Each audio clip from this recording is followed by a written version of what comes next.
blacktails first, because they're the best deer. Yeah. Whitetails, mule deer, Coues deer. No, Coues deer. We're going to go there, huh, Jim?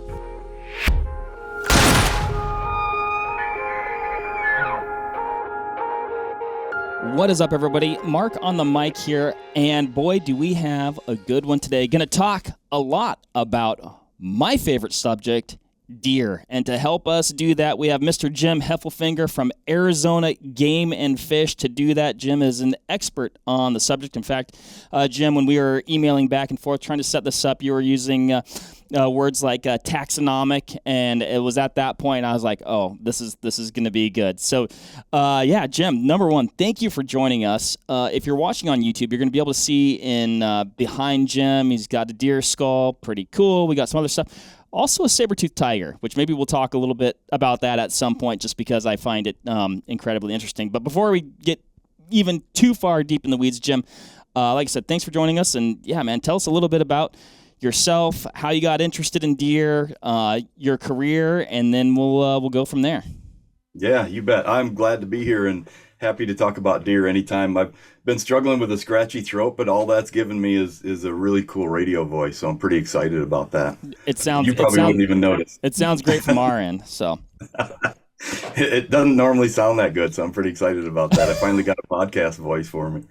So I've been with Arizona Game and Fish for 31 years, and the first 23 years as a regional biologist, dealing with mostly hunted species, the surveys, and also the prescribing of hunts, appropriate, sustainable deer tags. So I was in management for more than 2 decades. In the last 8 years, I switched to the same agency, Arizona Game and Fish, but wildlife science coordinator. So it's my job to be kind of a science advisor and make sure that we've got a good scientific foundation beneath the decisions we make and the policies we make. And so I've always been very, very science oriented and love to dig into the science and the scientific literature and have a knack for taking that technical science stuff and explaining it in a way that normal people can understand. And so I'm really enjoying my job. 31 years here. I grew up in Wisconsin, not far from where you're sitting right now, probably. Went to high school in Horicon in Dodge County. And Horicon is at the southern end of the Horicon National Wildlife Refuge, the Horicon Marsh, which is the largest freshwater marsh in North America. And so I came up from a suburb of Chicago after 7th grade. My dad bought a little hardware store in a small town in Wisconsin, in Horicon, and started meeting friends of mine who grew up hunting, which I did not. I grew up in a suburb. So I started going out with them. I was astounded that their parents in 8th grade let them just walk around the woods with a shotgun. That was just so surprising for me. So that was kind of my introduction to the whole hunting world. And I loved it. And spending time out in the marsh and spending time out in the associated woods really got me interested in nature just immediately. And so I started thinking after high school is there something I can do that puts me out in nature, at least has me working with wildlife and conservation. That was pretty interesting. And so then I went to University of Wisconsin, Stevens Point, which at the time, and probably still is, the largest undergraduate wildlife school of the country, just a giant natural resources college there. And got a bachelor's degree in wildlife management there, and then a master's degree in South Texas, working on coyote predation on trophy whitetails in South Texas, and that's what really launched my career in conservation. That's awesome. And then eventually our Wisconsin winners, they pushed you to Arizona. Yes, when I finished my bachelor's degree in Stevens Point, I started looking for graduate work someplace where I wouldn't have to shovel snow, and I was successful in getting into South Texas, and I haven't shoveled snow since. We come back to Wisconsin every year. My wife's family's still there. I still have family there, and friends all around the Horicon and even the Madison area. And so we come back once a year. In fact, when you first contacted me, I think I had just returned from Wisconsin back to Tucson. I know. I was super bummed. I was like, oh, we just missed you. But I'm sure we'll wrap this one up. And like I said, deer and deer hunting, those are like 2 of my favorite things in the world. So the next time you're back in Wisconsin, we'll probably have to orchestrate a topic and to chat about and have you out here for a visit, because that'd be super fun. So yeah, definitely. Well, my website that I've had for 20, 25, probably at least 20 years is deernut.com. So that tells you a little bit about my interest. Yeah, deernut.com. You've written some books, yes? Yeah, I wrote Deer of the Southwest. I wrote a little aging guide on how to age wildlife by their teeth and horn rings and that sort of thing. The Deer of the Southwest was my book that I wrote. I've been involved in I've written over 20 book chapters, and so I've contributed to a lot of other books. And then most recently was the lead editor on a huge book on ecology and management of blacktail and mule deer in North America. And so that's the Bible for people interested in blacktail and mule deer anywhere in North America, from Alaska to Mexico. That will be the Bible for decades to come. It got 23 chapters, 550 pages, 100 color photographs, and 82 experts that co-authored those chapters. And so each chapter topic is written by the world's expert in that topic. So I'm really excited about that. That's going to be an awesome resource. Yeah, that sounds super interesting. My home state is Washington State, so I actually grew up chasing blacktails in Western Washington. So that was so you got blacktails in your heart. I tell you what, man, they're there. I love those darn things, and they're sneaky, reclusive. I like where they live. I like how you hunt them. I think that's everybody. However you grew up hunting is kind of like what hunting is to you, I think. And man, those things, they've captured my heart though. They're neat. Yeah, I've never lived in a blacktail area or managed blacktails, but for some reason I absolutely love them. I've hunted Sitka blacktail on Prince of Wales Island twice, and they're just really interesting critters. Yeah, I was actually, it was after we were setting this up. I was watching, I don't know if I was watching YouTube or one of the outdoor networks, but it was you.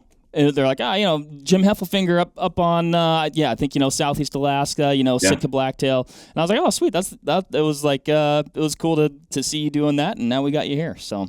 Yeah, it wasn't as cool to watch it as it was to be there. That was fantastic. That was like Lord of the Rings, walking around on a Lord of the Rings movie set. It's pretty amazing. It's, that's definitely a neat region. I think being from the Pacific Northwest, man, that's just like, that's as P and dub as it gets, and it's neat up there. The hunting and the fishing and the landscape is pretty special stuff for sure. So the topic today, obviously, everybody, is deer related. But Jim, I reached out because I'd seen like this 31 species North American deer slam, right? And I was like, and some of them, they're very clear to me. I'm like, oh yeah, an axis deer is different than a whitetail deer. That makes sense. But then there's some other,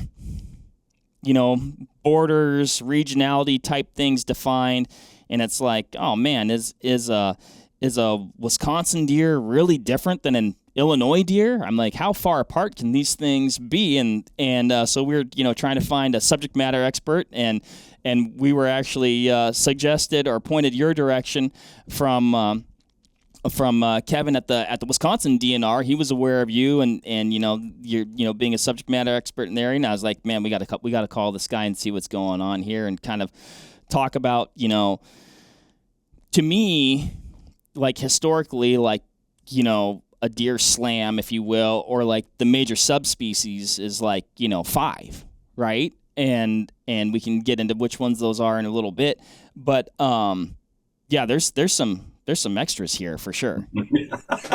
Some extras. That's a good way to put it. Yeah, as humans, we love to categorize things. It's just our nature. I think, especially when it comes to the wild, in the early years, especially wild nature, it made us feel better if we could just categorize things. We have these categories of things, and then it all kind of feels right in our brain because we can put things in bins. And nature is really not that way. A lot of things operate on a continuum, and we start putting them in bins and putting them in categories, and you're always going to have problems at the boundaries of those categories. But not only do we like to put things in categories, but we're also, as humans, pretty goal-oriented. And once we have them in categories, then we want one of all of those. We want to collect all of those and trade them with our friends. So it's not a good or a bad thing. It's just, I think, human nature to do that sort of thing. And so that extends to the hunting world, of course. When we see these animals, we're hunting these animals. We hunt a couple of different kinds of deer, and all of a sudden we start thinking, well, how many different kinds are there that we could hunt for people that are interested in doing that? And there was a mammologist in Arizona back in the 70s or 80s, Donald Hoffmeister, and he wrote a paper, and I love the title of his paper, and I've used it in some of the things I do. He wrote a paper that was titled "The Kinds of Deer in Arizona." And he used the word kinds, which I thought was hilarious because it's not a scientific term, but it gets you away from all of the controversy of what's a species and what's a subspecies. He just talked about what kinds of deer we have in Arizona, and I've always thought that was hilarious, and I've used that a few times when I'm categorizing things. But the bottom line is you have to, when you think about these slams, you have to remember that these are not scientific categories. These are just categories that people put together, and there's all kinds of slams. The wild sheep slam is one of the most famous and long running, where there's 4 different kinds of sheep. There's dull sheep, there's stone sheep, desert bighorn, and Rocky Mountain bighorn. And for a long time, people have wanted to collect those 4 and get what they call the Grand Slam in the sheep world. I remember my brother had a job in Wausau, and I was up there visiting him. We went to see his boss, and we went to his boss's office, and his boss had some mounted heads around, and his boss had the Rocky Mountain, the stone, and the doll up on the wall. And I had just met the guy, and I walked in, and I looked at the wall, and I said, "Where's your desert?" And his shoulders slumped down, like, "Oh, you caught me. I don't have my desert yet." So, that's an indication how important to some people that those slams are. Turkey Federation has several slams, North American only for different kinds of turkeys, and then some international flavors. The SEI has had some different deer slams. It started out with 3, and now they have like 13 different categories.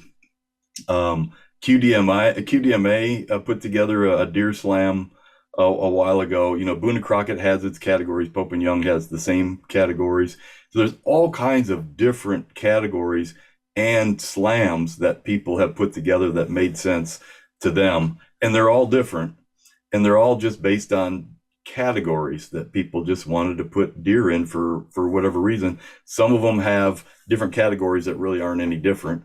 And then some of them, they're lacking some animals that probably could be peeled out of different. But the important thing is categories that people put together for a slam are not necessarily related, sometimes not at all, to the scientific evidence of what really is different from one thing to the next. And so you just have to keep those two things separate. You can't try to make someone's slam that they came up with fit the science, because it doesn't.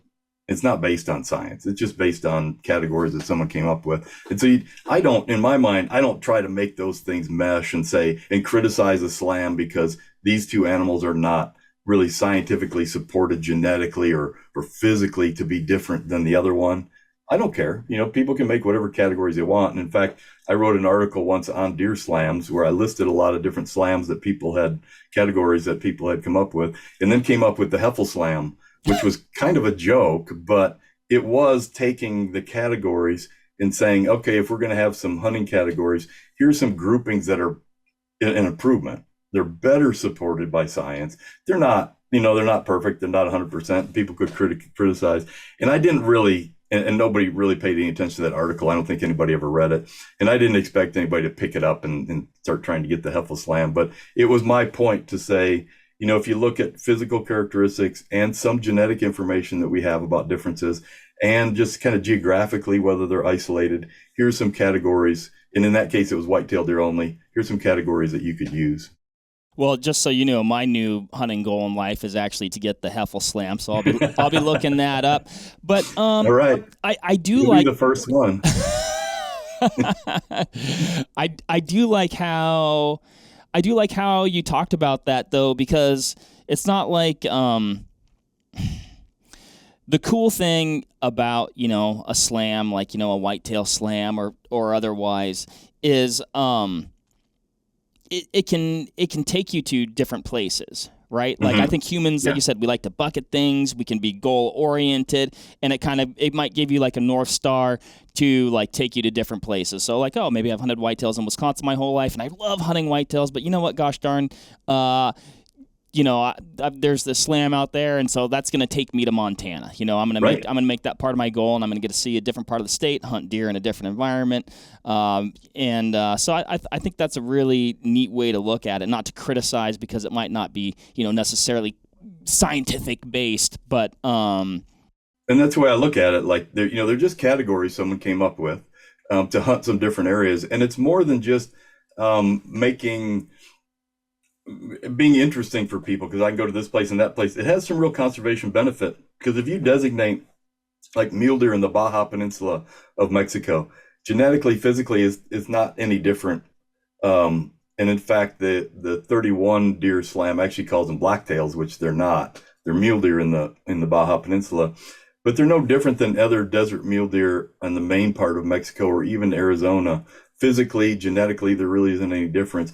But if you carve out that category and say Baja mule deer, and people say, "Hey, I want to get a deer from Baja, Mexico," that brings hunters to that area. It brings conservation dollars to that area, hopefully, depending on who's getting the dollars and what they're used for. In other countries, it's not set up as well as in the USA, where we've got these systems that the money goes into conservation. But in a lot of times, that money does go to local conservation, because if a landowner has mule deer on his ranch on the Baja Peninsula in Mexico, and people, American hunters, will come and pay $30,000 to kill one of these big mule deer, he's going to start emphasizing mule deer conservation rather than overgrazing the snot out of that rangeland with cattle. So he's going to emphasize deer habitat and improving deer habitat, maybe putting waters up.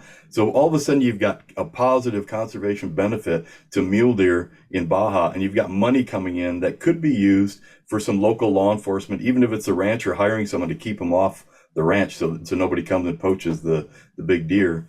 Maybe some supplemental feeding, or whatever the rancher wants to do. All of a sudden you've got conservation attention being applied to that area, money coming in, which is really good for deer in those areas. And so these categories can have a real positive conservation benefit, bringing people and their dollars to these areas and fostering an interest in conservation of those animals, even if mule deer in the Baja Peninsula aren't any different than mule deer anyplace else in the Southwest. It doesn't really matter.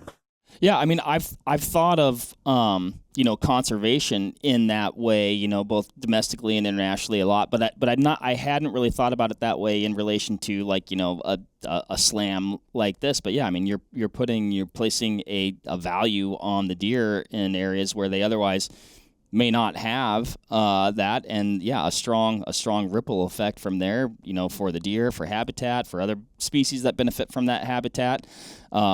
That's pretty cool. Okay, I'm going to tell you the subspecies of deer as I know them, and then you can tell me if I'm right or wrong, okay? Are we talking about whitetails, or are we talking about mule deer? I'm going to talk about the five, okay. Deer, okay. Yeah, I see where you're going. I'll say blacktails first, because they're the best here. Yeah. Whitetails, mule deer, Coues deer. No, Coues deer. We're gonna go there, huh, Jim? That's where we're taking. There. How much time you got, buddy? No. You can call them Coues deer if you want. If people are interested in this, 90% of the people call them Coues deer.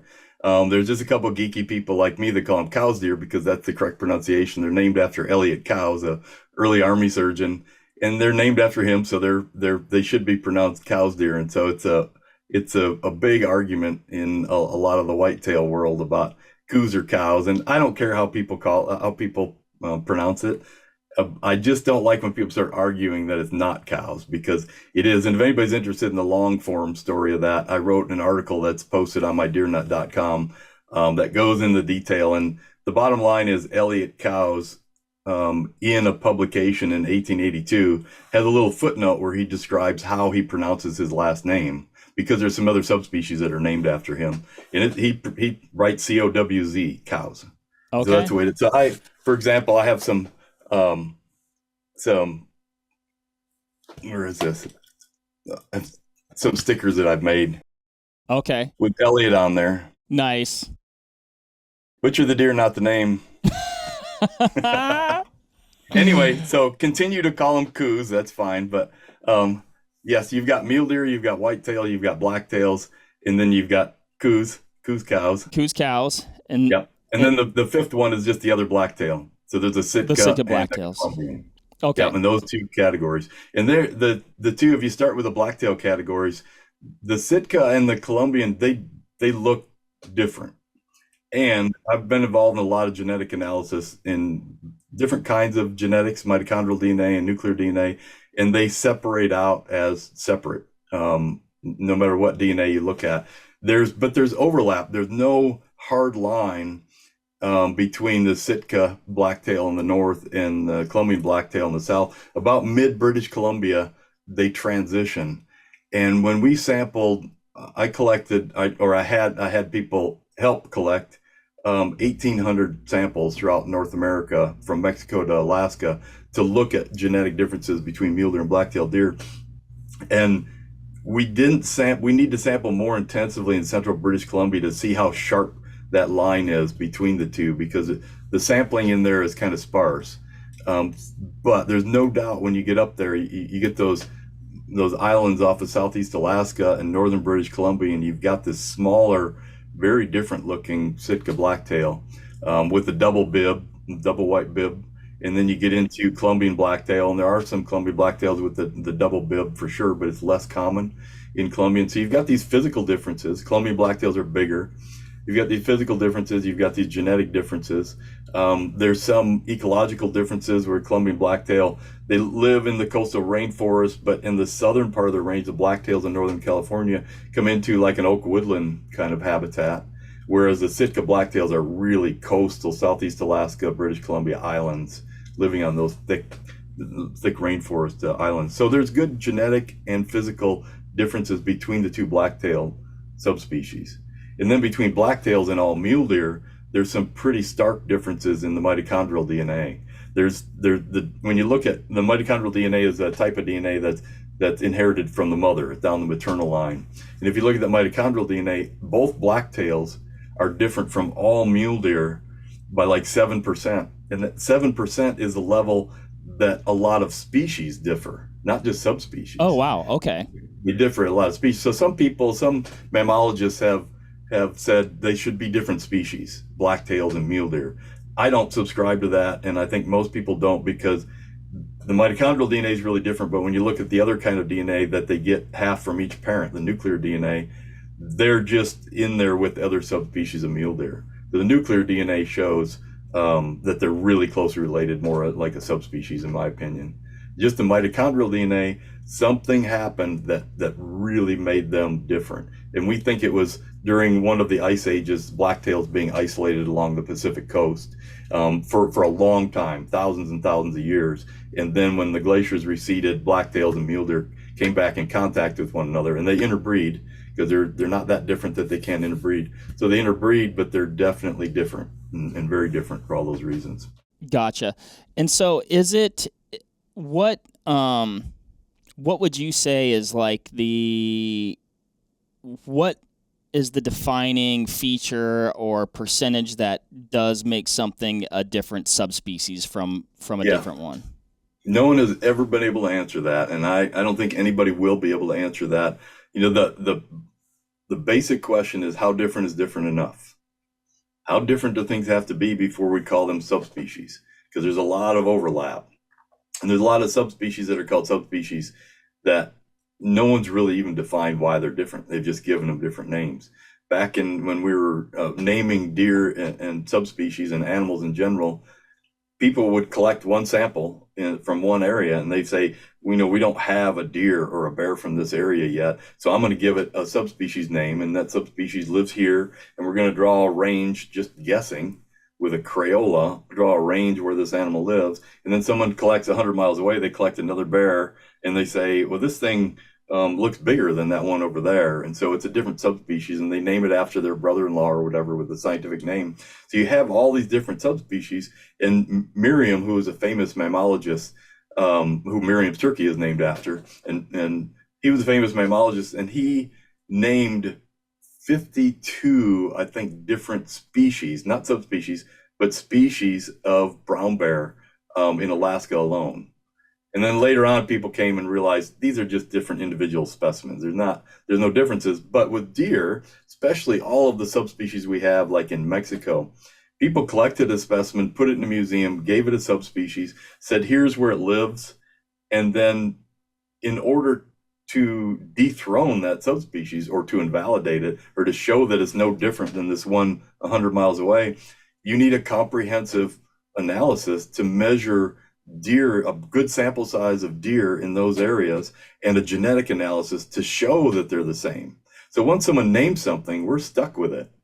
until someone does this huge, expensive study to see if they're any different. And people have done some of those studies. And with all the genetic work that I've done and looking at physical differences, when I wrote chapter 1 of that latest mule deer book with Emily Latch, a geneticist at University of Milwaukee that I've worked with for more than 2 decades, we wrote that chapter and we took 11 mule deer and blacktail deer subspecies and we boiled them down to 5 that were defensible. And we explained in that chapter why some of those that we were losing, why they weren't supported by any genetics or any physical differences because of the variation. And our 5 blacktail mule deer subspecies were Sitka blacktail, Colombian blacktail, and then there's an island population of mule deer off of Baja on Cedros Island, which has been separated from the mainland for 10,000 years. They're physically different. They're genetically different. So Cedros Island mule deer is a subspecies. There's a Tiburon Island mule deer that's off the coast of Sonora. Same thing, 10,000 year separation, physical and genetic differences. So they're a good subspecies. And then the 5th one is all other mule deer on the continent, all other mule deer in North America. Desert mule deer, Rocky Mountain mule deer, California mule deer. There's no genetic and physical differences that hold up to define categories with boundary lines. So we dissolved all those into a continental mule deer, and then 2 island mule deer and 2 blacktail. Gotcha. So it sounds like that, more extreme isolation is really what, can have an impact on, separating these critters genetically, yeah? That's the key. If you don't have isolation, if you have 2 populations intermixing genetically, you can't have differences. They're mixing. Yeah. Well, that would be, so I've always thought of I know this isn't a bears podcast, but I like, surprise, I like bears too. But, you were talking about different, brown bears. So are Kodiak brown bears, are they separate from, say, a coastal brown bear like in Southeast Alaska? Are, but my website's not bearnut.com. I'm not positive, but I think the Kodiak are separated from the inland grizzlies, but I don't know. We can't go too far down that road, and we just run out of my expertise. I'm not sure. Yeah, I'll do some digging on my end. That's what happens with these podcasts is I get down all these rabbit holes, and I think about this, and I think about that, and I come up with more questions, and maybe. Well, that's the fun thing about podcasts is you can go down rabbit holes like that. So that's the mule deer and blacktail deer story.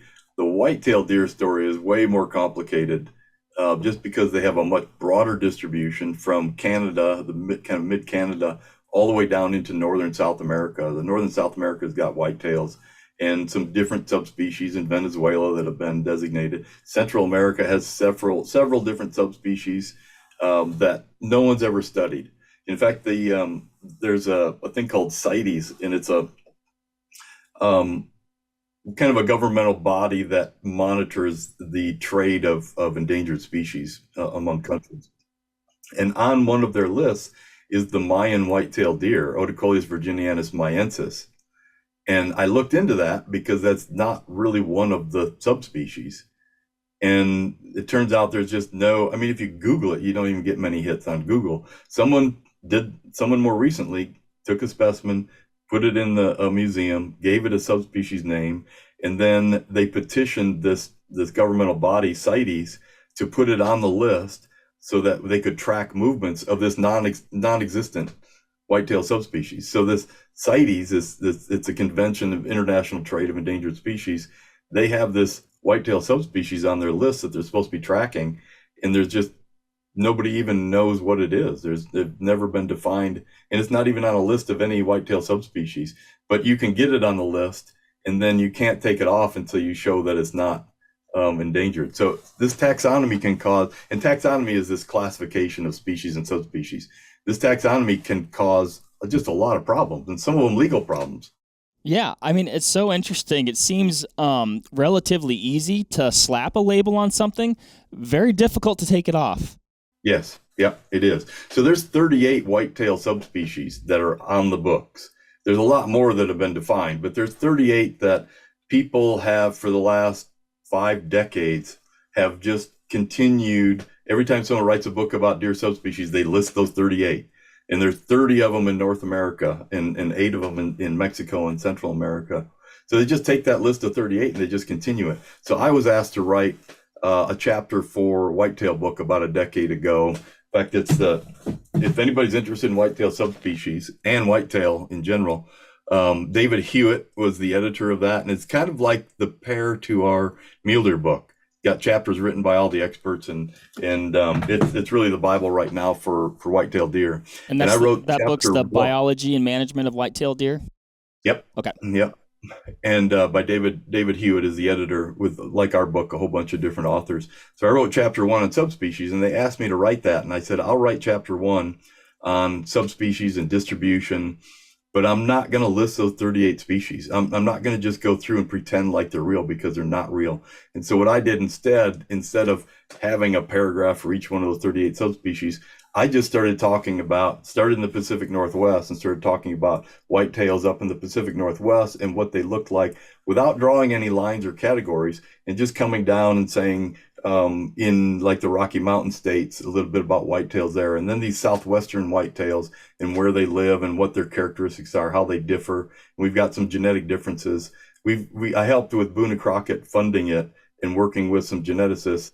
I helped develop a genetic test to diagnose whether a deer is a Coues whitetail or not, because Boone and Crockett has Coues whitetail, and then they have all other whitetail. So does Pope and Young. So they needed a test. When someone came up with a giant whitetail and said they killed it in Arizona, they needed a genetic test to see if it was. And we developed that. And Boone and Crockett uses that to test kind of unknown or questionable deer. So there's some genetic differences between Coues whitetail deer. So I talked about genetic differences when they were there. And then I talked about deer in the southeastern United States in general, and then talked about some of the northeastern whitetails and key deer in the Florida Keys and things like that. But I just talked about the geographic variation in whitetail around North America and in South America, some of the differences in South America, without trying to define where they were and what labels they were. And I did reproduce in there a table of those 38 subspecies people could see, but with a lot of discussion by me about how these really aren't valid. They're just a list of names that people came up with. Interesting. You're talking about Coues whitetail. For the sake of this conversation, Jim, Coues whitetail. I love it when people then squirm and they don't know what they want to call it. I don't really care. I'm on a lot of podcasts where it's Coues. It sounds like that's one where it's like people generally agree. So what is, I mean, like when I look at one, I'm like, okay, that's different. It's, much more petite than, say, a whitetail we'd see here in Wisconsin. But like, what is different about them? Yeah, and that's a good question. We talked about before how things kind of have to be separated, because if they're interchanging, they're just going to blend together. And so the Coues whitetail really is in the Southwest. If you look at their distribution throughout Arizona, there's no whitetails west of them. And then when you get up to about central Arizona and Flagstaff, they stop, and there's no whitetails north of them. And then in the northwestern part, there's no whitetails. It goes into New Mexico, but there's a gap in the northeastern kind of distribution of Coues whitetail. And so there's really three sides where they're not really connected. They're just connected through, as you go kind of east through West Texas, and then down into Mexico, they just blend into smaller whitetails in Mexico. You can't put a southern distribution on Coues whitetail, because it just goes into these other Mexican subspecies, and they're all small. There's smaller ones yet down there in central Mexico, but they do have like almost three sides. They've got no other whitetail, and so that disjunct southwestern United States, there used to be whitetails like 10,000 years ago, close of the Pleistocene. There was more shrubland and forest that was more evenly coated through all the mountains. And then with the drying after the Pleistocene, things started getting drier, and shrublands turned to grasslands and forests turned to shrublands. And so a lot of those shrubs and forests disappeared in the lower areas as things turned to desert and things turned to grassland. And when they did that, it isolated these kind of forested shrublands on these higher mountains. And the whitetails that were there then were kind of isolated on these higher mountains. So it was really the change in the climate after the Pleistocene that isolated whitetails into a more disjunct, fragmented distribution on these higher mountain ranges in the Southwest. and that helped isolate, including the Sierra Madre, which is huge down into Mexico, giant mountain range that goes down the middle of Mexico. So that's kind of the homeland of the Coues whitetail with these little mountain islands. And so that it was that isolation that allowed them to get smaller and smaller in a less productive environment like the desert Southwest, where we don't have just tons of rainfall and tons of green things to eat. And they've got to make a living on less food. It's more efficient and it's better to be a smaller animal because you don't have much to feed. You don't want to be a 300-pound Saskatchewan whitetail in Arizona trying to feed that body. So evolution trims animals in the Southwest smaller and smaller, and that's part of the reason we've got this smaller whitetail. So it's that isolation that really created a very different, genetically and physically, a very different. In fact, so here's a South Texas whitetail that got caught in the fence on a ranch I managed in South Texas, and the coyotes ran it into a fence and chewed the back end out. And so that's a pretty good mature whitetail. Oh yeah. Here's a really good mature Coues whitetail. Oh, that's a good one. And so this is a really good Coues whitetail, probably at least 4 years old. And you can see this. Yeah, it's crazy. Dwarfed. So there's no doubt there's these physical differences, and you can see this was also a deer that my son shot in South Texas. You can see there's huge physical differences between animals that are fairly close in age. This one's a little bit older, fairly close in age, but not that different to account for such a huge difference in size. So these little Coues whitetail just have this little, some people call it like a racetrack. Their main beams are a nice little tight oval together. That's a really good whitetail, Coues whitetail. And so we've got these differences that have been shaped by their environment to make them smaller animals to be more efficient in the Southwest.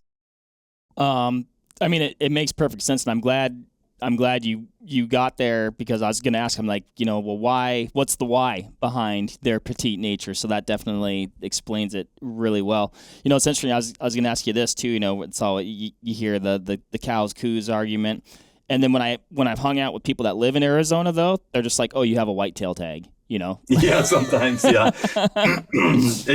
That would be an easier default to call them whitetails, and I do sometimes. But that's an easy way out, whitetails, because we've just got one kind of whitetail. We've got whitetails, so you can certainly go that route. It makes it easier. But I always find that funny because it's always a topic of conversation, fun at parties, and yeah, the people I've hung out with, they're like, do you have a whitetail tag or a mule deer tag? Like you said, but there's only going to be one if you're talking about it within the context of Arizona, like. Yep. You don't. When you get in New Mexico, eastern New Mexico has some larger whitetails on the east. They call sandhill whitetails, and that's where they start getting into the bigger, like Texas whitetail, because they're right up against the Texas Panhandle over there. Okay. So that's where it splits. Like the Rio Grande goes right down the middle of New Mexico, and west New Mexico is Coues whitetail. Eastern New Mexico, when you get over towards the border of Texas, you get into a bigger whitetail. But there's a separation there where there's no whitetails in the whole middle strip of the state, and that's part of that separation that I talked about. That's why you don't get this natural blending of Coues whitetails and Texas whitetails across New Mexico.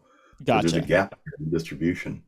The other interesting thing about when you talk about like in the Southeast, the subspecies in the Southeast, Florida or the Gulf Coast, which are some of these on that 31 species list, and also that list calls them species, and most of those, I mean, they're not even subspecies; they're just categories.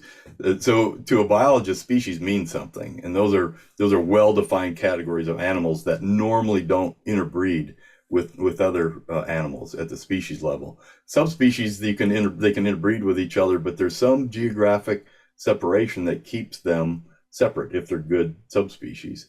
And so people talk about, well, what subspecies do you have in the Midwest or in the Southeast? And I wrote an article once on the translocations of deer, of white-tailed deer, trying to restore deer populations 100 years ago when they were all shot out before we had any laws or any conservation at all. We almost lost whitetails, and the older people talk about when they were kids, if someone saw a deer track, they'd run home and tell everybody they saw a deer track. So we went from that situation to restoring deer populations. Some of it was deer populations coming back with our protection and our conservation laws that we passed, buck only laws, one per season and hunting seasons and all that. Some of them came back on their own. Some of them came back because we brought whitetails from areas where there were more of them and restored those populations by bringing them in. And people, when they talk about whitetail subspecies, they don't realize that like the state of Virginia was restocked by whitetails from 11 different states brought into Virginia. And Mississippi got there's records of 72 deer from Mexico being released in Mississippi. And Texas deer were released in Florida, in Louisiana, and Georgia. Wisconsin deer, went to a ton of different states. And so and to the tune of hundreds and sometimes over 1,000 deer brought in, like from Wisconsin to Georgia and that sort of thing. And so now we talk about, well, what kind of subspecies do we have in Georgia? What kind of subspecies do we have in Wisconsin and that sort of thing? And it doesn't make a lot of sense anymore because we've messed things up so much. We've mixed things up so much. Yeah, there's definitely some artificial genetic influence there that otherwise wouldn't have happened. That is curious. Yeah, there's a case in Georgia where there's a brain abscess problem in a certain area in Georgia, and it keeps showing up where they get these big pussy brain abscesses in these deer. And they did some genetic work and tied deer in that area. Deer in that area came from the Sandhill Wildlife Area in Wisconsin. And not only did deer in that part of Georgia come from the Sandhill Wildlife Area in Wisconsin, but they have this brain abscess problem, and that's something that's been diagnosed in that Sandhill Wildlife Area in Wisconsin. So there's a feeling that something about the genetics of those animals makes them more susceptible. And they had just brought that from Wisconsin to Georgia, and now that problem's in Georgia. And we're talking about 60, 70 years ago. Right. So there's kind of a remnant or ghosts of these translocations. And in the Southeast, you've got rut differences, the difference in timing of rut, which is genetically programmed. And you still to this day, even with the intermixing, you still to this day have some real differences in rut timing in populations that are not that far apart. And they think that's from the different genetic stocks that were brought in from completely different areas. Mexico, Texas, Wisconsin, you throw them all in Georgia, and they see that remnant of those different breeding timings. Interesting. Super interesting. Yeah, I mean, yeah, that's a lot to think about when you said, like you said, you're defining, subspecies and things like that, and then you've got deer that were planted from one place to another. Do you know? Has there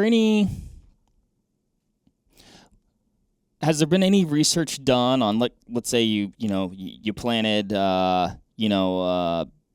deer from Alberta into Florida at some point in time?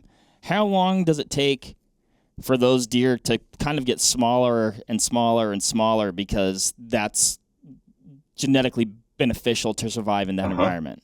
They're going to retain some of their genetic things like that abscess thing and maybe rut timing.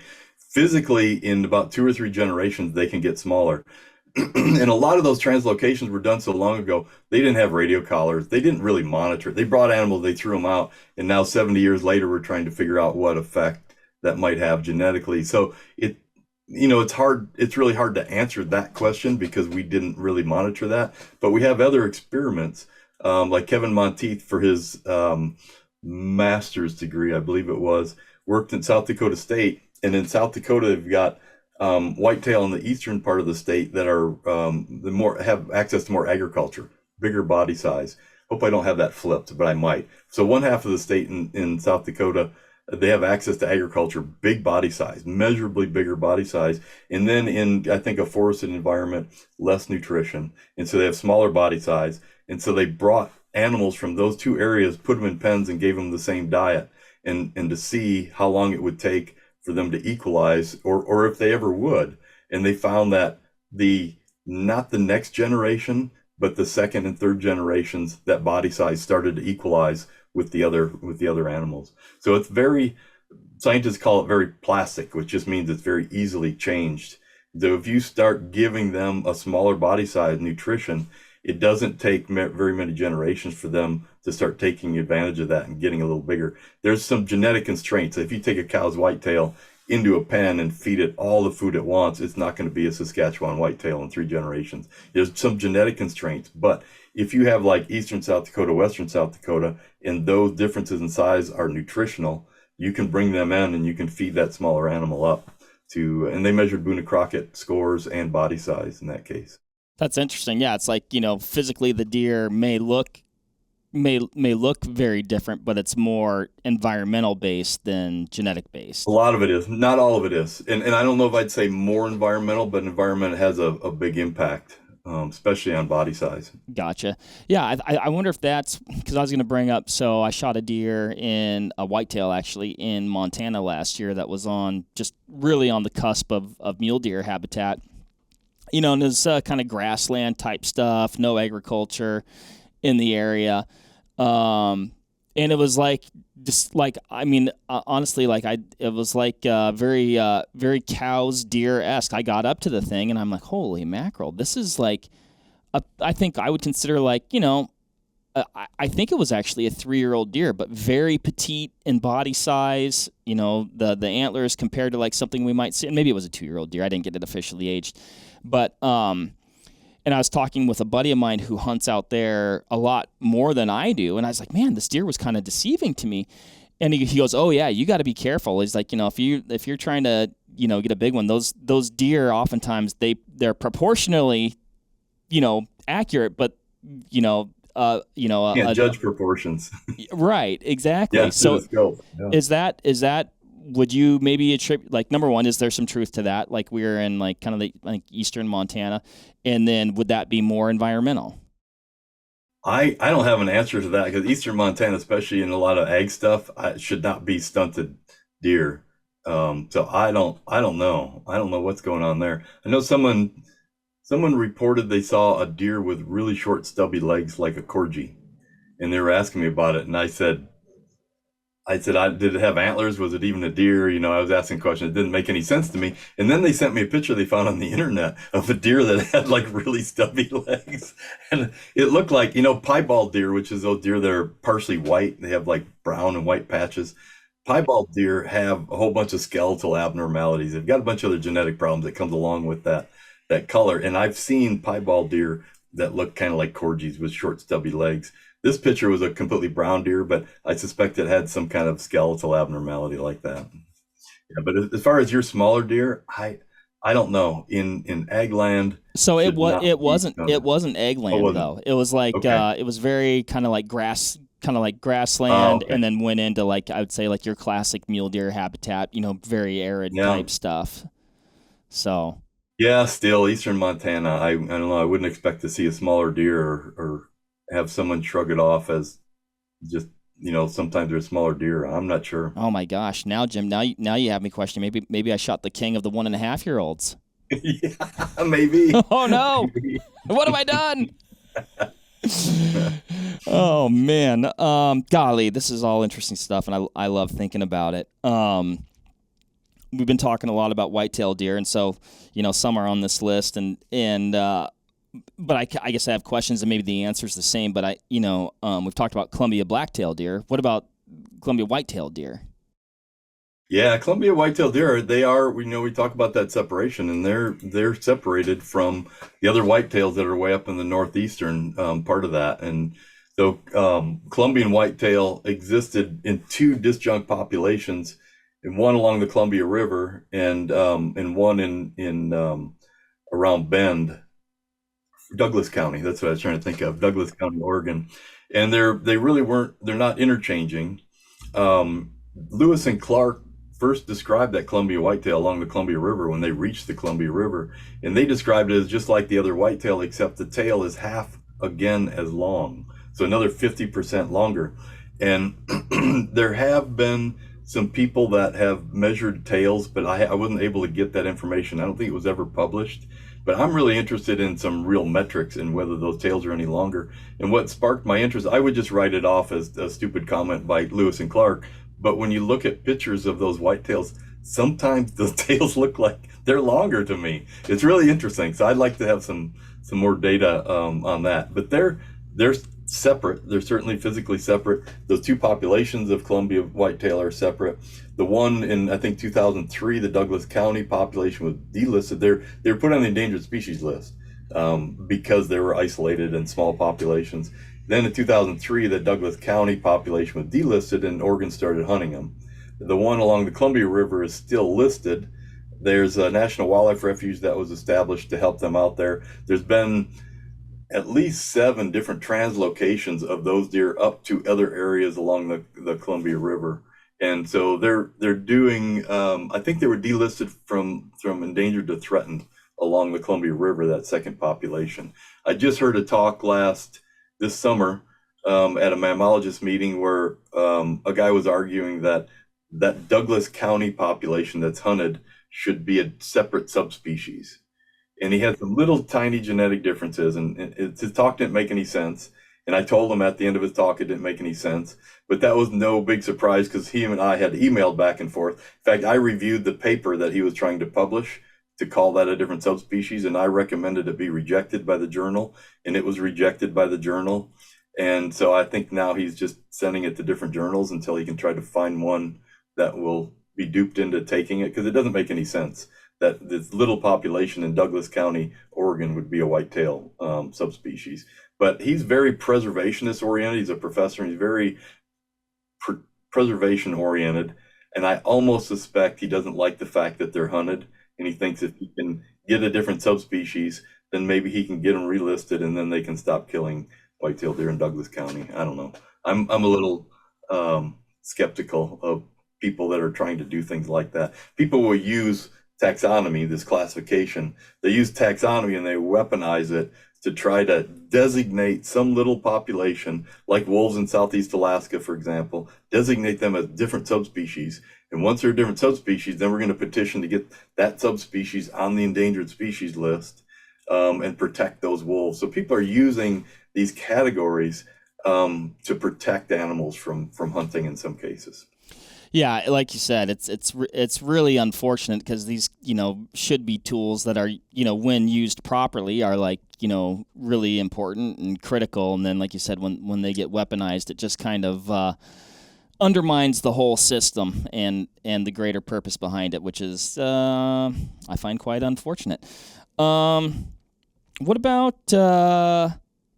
have we missed anything as it pertains to, like, classifying things, or what makes them truly different? It sounds like isolation is a key, obviously genetic differences, and like we touched on before, some things are just different species, as far as that goes. Yeah, they're very different, but really all those differences have to come about from some kind of isolation, and they may not be isolated anymore. In the Pacific Northwest that you're familiar with, blacktails go up into the Cascades, and mule deer on the east go up in the Cascades, and there's summer up there in the high elevation, and then most of them go back down to their respective sides. But we did a genetic analysis in blacktail and mule deer interface along the Cascade Mountains and found just a wide swath of hybridization between mule deer and blacktail deer. Have you ever heard of bench legs? What bench legs are? Yeah. So some of the locals call those hybrids bench legs.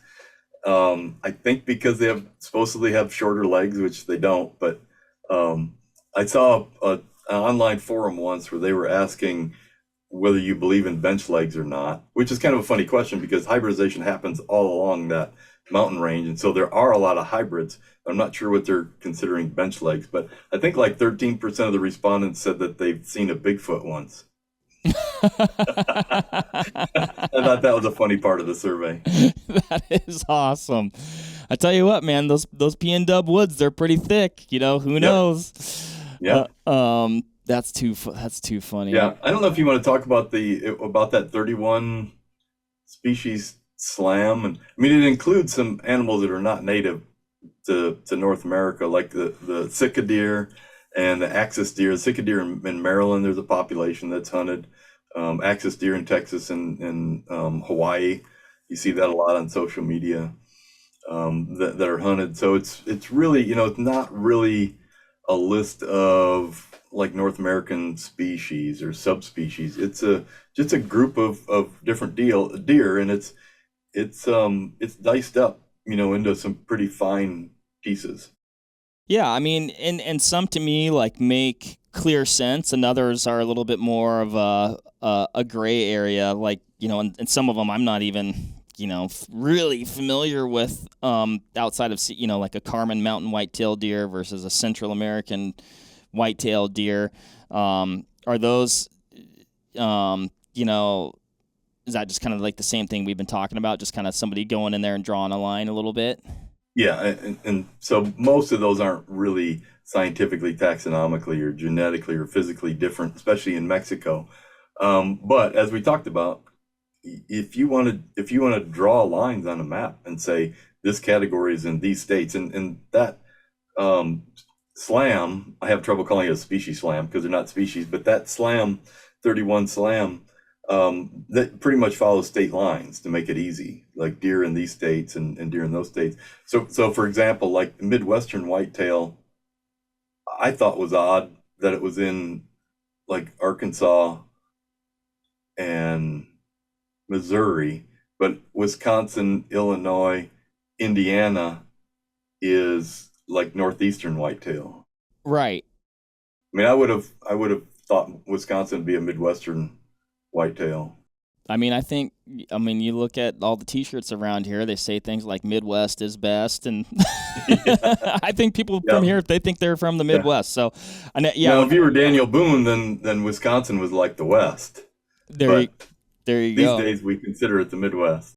And I think I misspoke earlier. It was like, is a Wisconsin deer different than an Iowa deer? I was looking at my states wrong, and I'm like, I don't know, man. That ain't that far apart, Yeah. And if you look at those 38 whitetail subspecies, it shows that Minnesota has 3 different whitetail subspecies.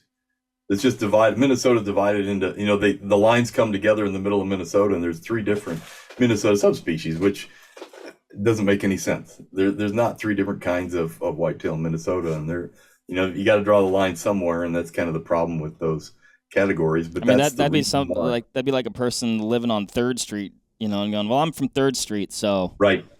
I'm very different from the person on 2nd Street. Yeah, a friend of mine used to, when we talked a lot about these, about variations within a population. So you collect one specimen and it's really big, and you collect another specimen not far away and it's really small. And he used to say, horse racing jockeys and linebackers shop at the same grocery store. There's just variation in people. Yeah. In sizes and shapes, and there's variation in deer in sizes and shapes. And even if they're eating the same groceries, there's just natural physical variation, and we have to recognize that. What you're looking for is this population that, on the average, is way bigger or way different than this whole population. You can't compare this animal with that animal, which is what they did 100 years ago. Okay, gotcha. Nope, that makes sense.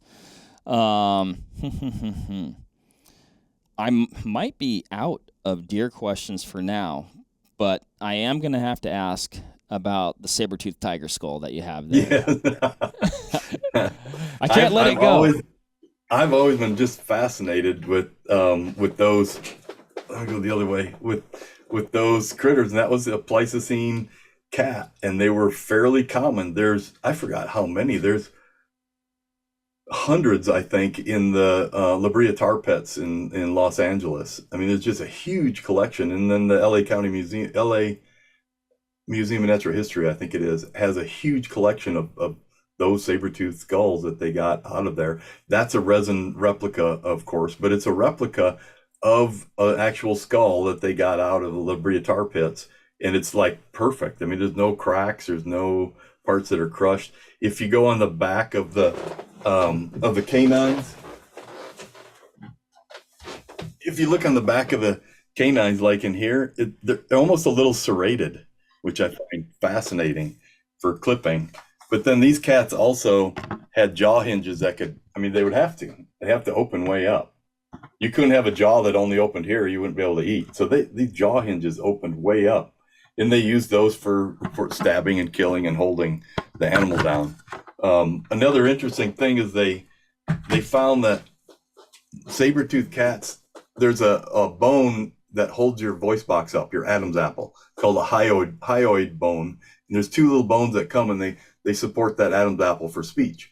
And then paleontologists will say, and biologists will say, the more robust those bones, the more vocal that animal is, because they needed stronger bones to support all those vocalizations. And in the saber-toothed cats, they find pretty robust, pretty strong hyoid bones. And so people have surmised that they were very vocal cats.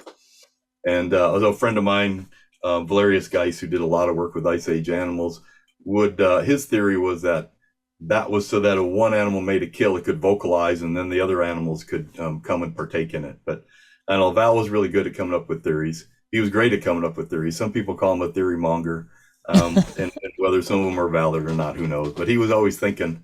But the scientific name is Smilodon fatalis, which I always thought was a pretty funny scientific name because it's almost like fatal smile. I mean, it almost sounds like fatal smile, Smilodon fatalis. And there was we see this big one all the time because it's just so remarkable. But there were other smaller versions of them, not the same species, but different species, like bobcat-sized animals and mountain lion-sized animals with really long fangs. And I think in today's cats that are still not extinct, the clouded leopard has like 2-inch fangs. That's probably the closest that we have to kind of the old saber-toothed cats. Super interesting. And they had bobtails too, like a bobcat. They didn't have long tails. They had a little short bobcat-like tail. Really? That is. So they found enough bones that they found the tail bones, and they know how long the tail was. Do you know, is there like any evidence that, I mean, maybe in some way, Dan, I don't know, but you said those tar pits are in California, which California has a pretty robust, mountain lion population. Is there a connection there, or is there a connection between those guys and bobcats, or not? Nope, just different cats. Yeah, Okay. if you think about an evolutionary tree, and some of them just dead end, like the Smilodon, just dead end, went extinct in the Pleistocene, and other cats. So there were mountain lions at that time. Other cats continued on and are still alive today, like mountain lions. One thing you hear about, the pronghorn got its speed because there was a North American cheetah that was chasing it. And there was a North American cheetah named Maracinonyx. But the North American cheetah has only been around in North America. It was only around about 1 or 2 million years. And the pronghorn and that whole pronghorn family has been around for 18 million years. And that whole pronghorn family was built for speed the whole time. And so the North American cheetah isn't why the pronghorn are fast. I'm not sure why the pronghorn are fast, but the cheetah came onto the scene, too late to shape the pronghorn speed. Wow. I tell you what, man, looking at the choppers on that Sabertooth, it's hard to believe that's the one that left. Like you're like, how could you lose? You would think he would dominate. What happened probably was the all of those big animals that we had in the Pleistocene that this big cat fed on, they disappeared. And so the giant animals with tons of meat walking around all the time disappeared. And these big predators that specialized on big animals, big prey animals, then got outcompeted by the smaller, like mountain lion, snag, and deer. And they're much more agile and can ambush.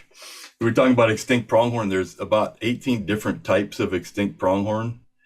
The pronghorn antelope we know today is the only one that's still here. This is one called Heteromeryx. You can see the eye orbit right here, just like a pronghorn that has a pronghorn horn sheath right above the eye orbit. This was one that had 6 horns on its head, a pronghorn.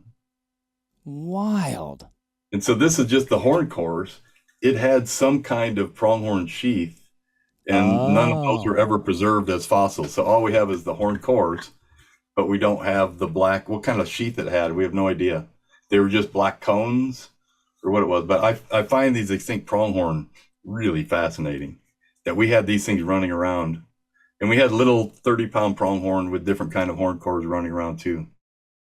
Man, I can only imagine, like what you said, like what was it, like 3 of what we see today on our current, on our current model pronghorn, or was it something wildly different? That's like did they have like a little the prong in front, and did they hook in? Kind of interesting. Super interesting.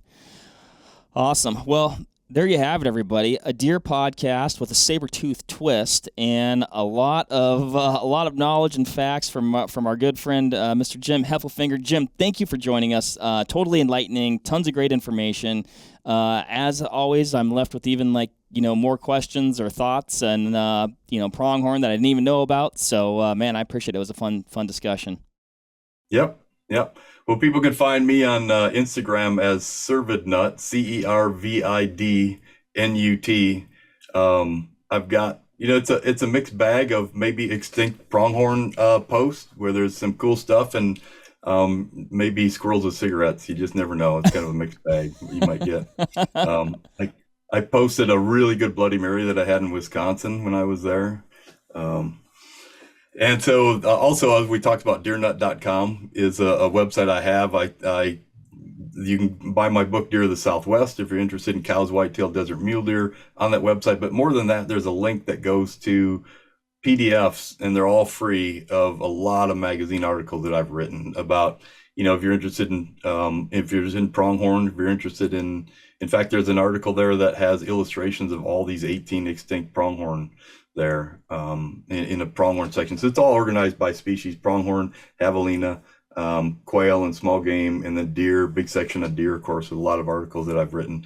So those are all, the only thing I sell on there is my book. And so all those articles are free PDFs. You can just download them and read them. If you're interested in the mule deer subspecies we talked about, this ecology management blacktail and mule deer, this is there's a discount code on this right now. If you go to, I don't know if you put links in the show notes, but Routledge, which is ROUTLEDGE.com. That's the publisher, Routledge.com. And if you go there and then search for mule deer, bring that book up and use a discount code AIK23, you get 20% off and free shipping. It's not a cheap book, but if you want a book, take advantage of that before the end of September. I think that discount code is good through the end of September. And I should say, nobody is profiting from this. Not that that's a bad thing to profit from it, but it was written by a bunch of biologists. 100% of the proceeds go to the mule deer working group that I've chaired for 15 years. And that's a working group of mule deer biologists who get together twice a year. We're sponsored and run by the Western Association of Fish and Wildlife Agencies. So 24 Western game and fish agencies, provinces and states that come together. Those directors and commissioners and biologists have this organization called WAFWA, the Western Association, and we're a working group within that WAFWA. And so we have produced tons of information about mule deer conservation, mule deer biology. That website is just all one word, muledeerworkinggroup.com. So if you just go to muledeerworkinggroup.com, you'll see it's about 20 years of mule deer related management and some fact sheets on predation, winter feeding, hybridization, subspecies even on there. So that if you're interested in mule deer, blacktail deer, that's a really good resource to see what biologists have been doing. 100% of the proceeds of that book go to fund that mule deer working group. My book, Deer of the Southwest, is the one that's on my website, and that is those northern Mexico, southwestern United States, cows, whitetail, and desert mule deer. And then if you're interested in all of that whitetail subspecies stuff we talked about, that's that David Hewitt book, Biology and Management of Whitetail Deer. And the chapter 1 of both the mule deer book and the whitetail book are chapters on subspecies and distribution. So if you like that topic, that's the place where you find all of the science and the background for what we talked about. Absolutely awesome, Jim. No, I appreciate you running through all that stuff. Yeah, deer, infinitely fascinating. If you're a deer hunter, you definitely care and love learning about these things.